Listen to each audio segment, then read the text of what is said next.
Hello বন্ধুরা, আমাদের এসডিডিপি চ্যানেলে আপনাদের স্বাগতম। আমি দীপিকা চলে এসেছি আপনাদের জন্য শ্রীময়ী সিরিয়ালের আপডেট নিয়ে। বুলবুলি যখনই অঙ্ক পাচ্ছিল না তখনই দিথি বলে যে দেখি তুমি কোন অঙ্কটা পাচ্ছ না, এটা তো খুব সহজ, তুমি আমাকে বললেই আমি তোমাকে দেখিয়ে দিতে পারবো। তুমি বুঝো অঙ্ক নিয়ে লেখাপড়া করেছো? না, সেটা করিনি, তবে আমার ক্যালকুলেশন করতে খুব ভালো লাগতো আর সে কারণে আমার অঙ্কটা খুব পছন্দের একটা সাবজেক্ট ছিল। তুমি একদম কোনো চিন্তা করো না, আমি এখানে যতদিন রয়েছি তোমাকে আমি ঠিক দেখিয়ে শুনিয়ে দেবো অঙ্কটা। এখানে আছি মানে এরপরে কি তুমি এখান থেকে চলে যাবে নাকি? সেটা আমি জানি না, আপনার ছেলেকে বলুন, উনি সবকিছু জানেন। আমার তো বলার কোনো কিছু নেই। কি ব্যাপার? দেখো, আমি জানতাম যবে থেকে দিদি এই বাড়িতে পা দিয়েছে আমাদের বাড়িটা আলোয় আলোকিত হয়ে গেছে। কোনো সমস্যা নেই আমাদের বাড়িতে। আমাদের বাড়ির মানুষগুলো শান্তিতে রয়েছে আর মেয়েটা এতটা লক্ষ্মীমন্ত যে কখনো দাঁতে কোনো কিছু কাটবে এমন কোনো কথা কাউকে বলেনি। যা দিয়ে রান্না করছি সেটাই খাচ্ছে, কোনো কথা বলছে না মুখে। আর ছোটু, দেখলি তো তুই যে তোর বোন বুলবুলিকে লেখাপড়ায় কতটা সাহায্য করবে দিদি। দিদি জানায় যে দেখো, তোমার যদি প্রয়োজন হয় তুমি আমাকে বলবে, তাহলে আমি অবশ্যই করে রাত্রিবেলা করে তোমাকে লেখাপড়ায় সাহায্য করব। আর তুমি এখন স্কুলে যাচ্ছ, স্কুলে যাও বুলবুলি। এরপরে বুলবুলি স্কুলে চলে যায়। ছোটুর মা খুব খুশি এরকম একটা লক্ষ্মীমন্ত বউ পেয়ে, কারণ ছোটুর মা ভাবছে ছোটুর সাথে সম্পর্ক বলেই হাত ধরে বেরিয়ে এসেছে। এদিকে ছোটুও অবাক হয়ে যায়। দিদি যখন অঙ্কটা বুলবুলিকে করে দেয় তখনই বলে, 2 মিনিটের মধ্যে অঙ্কটা সলভ করে দিলে তুমি? নিশ্চয়ই তুমি ম্যাজিক জানো, তাই না? এভাবে তো অঙ্ক কেউ সলভ করতে পারে তখনই যখন সে খুব ভালো ব্রিলিয়ান্ট স্টুডেন্ট হয়। ছোটুর মনে দোলা লাগে, ভাবে যে এই মেয়েটার ব্যাকগ্রাউন্ড কি, আমার কি একবার জানা উচিত। মেয়েটা তো মনে হচ্ছে খুব ব্রিলিয়ান্ট লেখাপড়ায়, তবে কিসে লেখাপড়া করতো, কোন বাড়ির মেয়ে? আমি কি একটা ভুল কাজ করছি এরকম একটা ভালো মেয়েকে অন্যের হাতে তুলে দিয়ে? তবে মজিদ ভাই এলেই তো দিদিকে আমাকে তুলে দিতে হবে, তা না হলে ওরা যে আমাকে ছাড়বে না। তখন আমি কি করব? আমি অন্যের জন্য কোনো ঝামেলা নিতে চাই না। এদিকে শ্রীময়ী কমিশনার সাহেবের সাথে দেখা করতে গেছে আর সেখানে গিয়ে বলে যে দেখুন, আপনাকে একটা কথা বলতে চাই, তবে কিভাবে বলবো বুঝতে পারছি না। আপনার মনে যদি কোনো দ্বিধাদ্বন্দ্ব থাকে আপনি বলুন, আমি সেটা শুনতে রাজি। রোহিত দা আমার জীবনের একটা অংশ, ওনার অবদান আমি কখনো ভুলতে পারবো না। উনি আমার পরিবারের মানুষগুলোর জন্য অনেক কিছু করেছে, আমাকে হেল্প করেছে অনেক, কিন্তু তারপরও একটা কথা বলতে বাধ্য হচ্ছি। ওই সর্বজিৎ নামে ওনার যে ভাগ্নে রয়েছে, তার কিন্তু দিদির ওপর একটা খাইশ ছিল, আর সে কারণে ও যদি দিদির কোনো ক্ষতি করে ফেলে। আপনারা তো বলছেন যে ক্যাম্পাসের ভেতর থেকেই দিদিকে কিডন্যাপ করার সমস্ত ষড়যন্ত্র করা হয়েছে, তাহলে দিদি বন্ধু বান্ধবদের মধ্যেই কেউ জড়িত রয়েছে? সেটা হতে পারে সর্বজিৎ। সর্বজিৎ প্রত্যক্ষ ভাবেও জড়িত থাকতে পারে বা পরোক্ষ ভাবেও জড়িত থাকতে পারে, সেটা আমাদেরকে দেখতে হবে তো। দেখুন কমিশনার সাহেব, আমি অনেকবার করে শ্রীময়ীকে বোঝানোর চেষ্টা করেছি, কিন্তু ও বুঝতেই রাজি না। মায়ের মন বলছে যে সবকিছুর মধ্যে কেন জানি না ওর মনে হচ্ছে সর্বজিৎ এই সবকিছুর সাথে যুক্ত রয়েছে। দেখুন, আমি আপনার সমবেদনা বুঝতে পারছি, কারণ আপনি একজন মা, সন্তান মিসিং, আপনি তো কান্নাকাটি করবেন, এটাই তো স্বাভাবিক। তবে একটা কথা না বলে পারছি না। এর সর্বজিৎকে আমি ডেকে এনেছিলাম, 2 ঘন্টা ওকে ইন্টারোগেট করেছি, ওর কথায় কোনো এরকম কোনো কিছু পাইনি। দিথির তো কোনো বয়ফ্রেন্ডও নেই, কোনো ছেলের সাথে সম্পর্কও নেই, সেটা আপনারা নিশ্চিত করেছেন। এবং যা কিছু ঘটনা ঘটেছে সেটা দুটো ঘটতে পারে, এক, দিদিকে কিডন্যাপ করা হয়েছে মুক্তিপণের দাবিতে, আর দ্বিতীয়ত কেউ নিজের পার্সোনাল শত্রুতা মেটানোর জন্য দিদিকে কিডন্যাপ করেছে। তাহলে প্রথমটা যেহেতু এখন পর্যন্ত এতদিনেও পাইনি আমরা, তার মানে হচ্ছে দিদিকে কেউ নিজের প্রতিশোধ নেওয়ার জন্যই কিডন্যাপ করেছে। সেটা কে হতে পারে সেই লিঙ্কটা আমি খুঁজে পাচ্ছি না, তবে আমি অনেক মাথা খাটানোর চেষ্টা করেছি। আমি যদি একবার সেই লিঙ্কটা পেয়ে যাই তাহলে কিন্তু আমি অবশ্যই করে খুঁজে বের করব। সেদিনই আপনারা আপনার মেয়েকে খুঁজে পাবেন, বিশ্বাস করুন। আমি যে কোনো কিছুতে ত্রুটি রাখছি না সেটা আপনার হাজবেন্ড অনিন্দ সেনগুপ্ত খুব ভালো করে জানেন। উনি প্রতিদিন এসে এখানে বসে থাকেন, দেখেন যে আমরা পুলিশরা ঠিক করে কাজ করছি কিনা। দিদিকে খোঁজার জন্য আমরা আসলেও নিজের সমস্ত সোর্স কাজে লাগাচ্ছি কিনা।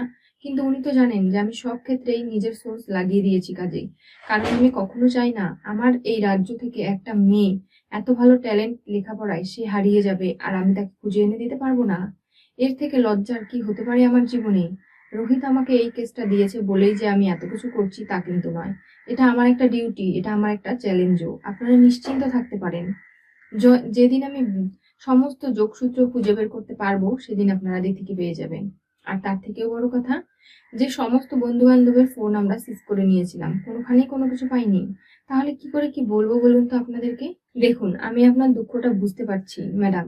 তবে আপনি এইভাবে কান্নাকাটি করবেন না। আপনাকে শক্ত থাকতে হবে তো। কারণ আপনার মেয়ে মিসিং হয়েছে, আপনি কষ্ট পাচ্ছেন, আমি বুঝতে পারছি। তবে দেখুন, দিথি বেঁচে আছে এটা নিশ্চিত। কারণ আমরা এমন কোনো ক্লু পাইনি যাতে করে দিথি না বেঁচে থাকতে পারে। আপনি নিশ্চিন্ত থাকুন যে আপনার মেয়ে ফিরে আসবেই। এদিকে তিথিকে শাড়ি পরিয়ে সাজিয়ে গুছিয়ে ছোটুর পরিবারের সবাই মিলে পাশে যে মন্দির রয়েছে গ্রামে সেখানে শিবরাত্রির পুজো করাতে নিয়ে যাচ্ছি। আর এরপরে দিথি বলে যে দেখুন, আপনার ছেলে এসে যখন জানতে পারবে যে আমি বাড়ির বাইরে বেরিয়েছি, আপনাদের গ্রামের মন্দিরে এসে পুজো দিচ্ছি, মন্দিরে তো অনেক লোকজন আসে, তখন কিন্তু আপনার ছেলে আমাকে ছেড়ে কথা বলবে না, অশান্তি করবে। তখন কি হবে বলুন তো? কে অশান্তি করবে? ছোট অশান্তি করলে আমি মেনে নেব। ওর হাত ধরে তুমি বাড়ি থেকে বেরিয়ে এসেছো, ওর কোনো দায়িত্ব না থাকতে পারে, কিন্তু ওর পরিবারের মানুষগুলো তো রয়েছে। আমরা তোমাকে কখনো কষ্ট পেতে দেব না দিদি।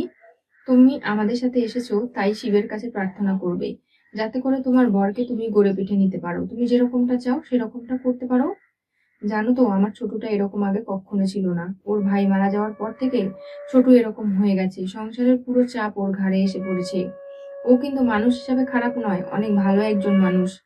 এখন তো আমরা নিজের বাড়ির পরিবারের ছোটকেই চিনতে পারি না, অচেনা মনে হয়। আর তোমার তো এরকম লাগাটা স্বাভাবিক, বলো? দেখুন, আমি আপনাদের সাথে বাইরে এসেছি বাড়ির, আপনাদেরকে আমার কিছু কথা বলার ছিল। হ্যাঁ, বলো না। নিজের সমস্যার কথা তুমি বলতেই পারো, আমরা তোমাকে দেখবো তো। কোনোভাবেই তোমাকে আমরা কোনো বিপদে পড়তে দেবো না। দেখুন, আপনাদের ছেলে যদি আমাকে কোনোখানে নিয়ে যেতে চায়, আপনারা নিয়ে যেতে দেবেন না। কারণ আমি এই বাড়িতেই থাকতে চাই, এই বাড়ি ছেড়ে কোথাও যেতে চাই না, আমি জানি সেটা। কারণ তোমাকে প্রথম দিন দেখেই মনে হয়েছিল তুমি খুব লক্ষ্মীমন্ত। তুমি এত যে শহরের মেয়ে, তারপরেও তুমি কতটা লাজ লজ্জা তোমার মধ্যে রয়েছে, তুমি কতটা নিজের সম্মানকে নিয়ে ভাবো, সে সবকিছু কখনো কোনো মেয়ে ভাবতে পারে শহরের? কিন্তু তুমি ভেবেছো। এটা দেখেই আমরা বুঝতে পারছি যে তোমরা খুব বড়লোক বাড়ির মেয়ে। তুমি খুব বড়লোক বাড়ির মেয়ে হলেও তোমার স্বভাব চালচলন সবকিছুই কিন্তু অনেক নম্র। আর এটা দেখেই তো আমি তোমাকে খুব ভালোবেসে ফেলেছি। তোমাকে আমরা কোথাও যেতে দেবো না আমাদের পরিবার ছেড়ে। দিদি, দিদি দিদি, তুমি তো আমাকে অঙ্ক করাবে, আর তোমার কাছেই আমি লেখাপড়া করব, তোমাকে কোথাও যেতে দেবো না, বিশ্বাস করো। কিন্তু আমি না চাইলেও হয়তো আমাকে যেতে হবে। কোথায় যাবে তুমি? সেটা আপনাদের ছেলে খুব ভালো করে জানে, কিন্তু আমি সেখানে যেতে চাই না। দিদি নিজের সমস্যার কথা বৌদি ভাইকে জানাতে চায়। বৌদি ভাই বলে দেখো, এখন আমি তোমার বন্ধু, তোমার যদি কোনো সমস্যা কোনো কিছু হয়ে থাকে তুমি আমাকে বলতে পারো, আমি তোমাকে অবশ্যই করে হেল্প করব। কোনোভাবেই তোমাকে আমি নিজের ছোট বোনের থেকে দ্বিতীয় কোনো কিছু দেখবো না। তুমি আমাকে বলো, আমি অবশ্যই করে ভালো তোমাকে সমাধানই দেবো, কোনো খারাপ কথা বলবো না। দিদি জানে যে এই পরিবারের মানুষগুলো অনেক ভালো। দিদি বলে যে আমি এখন তোমাদেরকে কিছু বলতে পারছি না। হ্যাঁ, এখন বলার প্রয়োজন নেই, কারণ আমরা তো মন্দিরে এসেছি, দরজায় দাঁড়িয়ে রয়েছি, এখন গল্প করার সময় নয়। আমরা পুজো দিয়ে আসি, তারপরে না হয় তোমার সময় সুযোগ বুঝে তুমি যখন বলবে তখন আমাকে চুপ করে বলো। বাড়ির অন্য কাউকে তোমাকে বলতে হবে না, তুমি আমাকে বলো, তাতেই হয়ে যাবে। ছোটর মাও একই কথা বলে, আমার বড় বৌমা কিন্তু খুব ভালো, ও তোমাকে সাহায্য করতে পারবে, তুমি ওকে নিজের সমস্যার কথা বলো, দেখবে তোমার মনটাও হালকা হয়ে যাবে। তাহলে কি দিথি এবার ছোটুর পরিবারকে নিজের কিডন্যাপিং হওয়া এবং দিথিকে পাচার করে দেওয়ার যে সমস্ত কাজ ছোটু করছে সে সবকিছু তার পরিবারকে জানিয়ে দেবে, এবং তারপরে ছোটুর পরিবারের মানুষগুলোই কি দিথিকে বাড়ি পৌঁছে দিতে সাহায্য করবে? দিথি এবার এই মহা বিপদ থেকে কি করে উদ্ধার হবে? এই ছোটুর পরিবার ভালো একটা পরিবারে এসে পড়েছে, তারাই কি এবার দিথিকে সাহায্য করতে চলেছে? এদিকে কমিশনার সাহেব শ্রীময়ীকে ধৈর্য রাখতে বলে। শ্রীময়ী আর পারছে না, বলে যে রোহিতদা হয়তো আমার এই কথাটা শুনলে খুব কষ্ট পাবেন। তবে এটাও ঠিক, রোহিতদা যা কিছুই ভাবুক না কেন, আমার তো মায়ের মন, আমি কোনোভাবেই এই কথাটা মাথা থেকে বের করতে পারছি না যে সর্বজিতের সাথে আমার মেয়ে দিদির একটা পার্সোনাল শত্রুতা রয়েছিল। সেখান থেকে যদি ও কোনো কিছু করে বসে, আপনি একদম চিন্তা করবেন না। কমিশনার সাহেব এখন এই বিষয়টা নিয়ে ভাবনা চিন্তা করবে, এবং তারপরে হয়তো সর্বজিতের উপর নজর রাখবে এবং আস্তে আস্তে সবগুলো বেরিয়ে পড়বে। প্রথমে তিনি বলেন যে রোহিত সিং এর ভাগ্নেই, ওর বোন অনেক নামকরা একজন মানুষ, তার সাথে ওনার হাজবেন্ডও অনেক বড় লয়ার। উনি কি করে এই সমস্ত কিছু করতে পারে তার ছেলে? কিন্তু তারপরেও আমার মন বলছে যে আপনি একটু নজর রাখুন, কারণ আমার মনে হচ্ছে যে এই সব কিছুর সাথে ও যুক্ত থাকলেও থাকতে পারে। কি হতে চলেছে শ্রীময়ী সিরিয়ালের পরবর্তী টুইস্টে?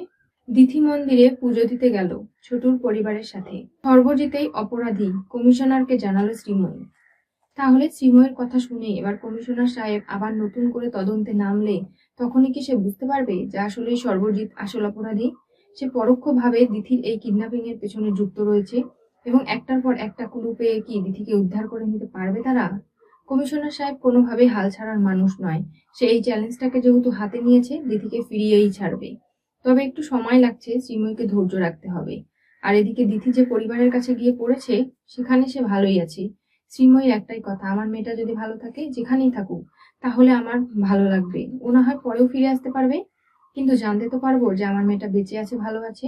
কোন পরিবারের কাছে গিয়ে পড়েছে, কি করছে, কিছুই তো জানি না। একটা অল্প বয়সী মেয়ে আমার। এদিকে দিথি যে পরিবারে গিয়ে পড়েছে ছোটুর, তারা কিন্তু প্রচন্ড ভালো মানুষ, দিথিকে খুব ভালো করে আগলে রেখেছে। তাহলে ছোটু কি পারবে দিথি চলে যাওয়ার কষ্টটা সহ্য করে নিতে? কারণ দিথি থাকতে থাকতেই ছোটুর একটু একটু করে দিথির প্রতি ভালোবাসা জন্মে গেছে।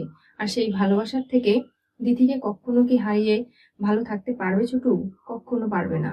তাহলে এবার কি হতে চলেছে, সে সবকিছু জানতে হলে অবশ্যই করে আপনাদেরকে চোখ রাখতে হবে আমাদের চ্যানেলে, এবং নতুন নতুন আপকামিং টুইস্ট পেতে আমাদের চ্যানেলটিকে অবশ্যই করে সাবস্ক্রাইব করুন, লাইক শেয়ার কমেন্ট করতে ভুলবেন না, এবং পাশে থাকা বেল বাটনটি অবশ্যই করে ক্লিক করুন।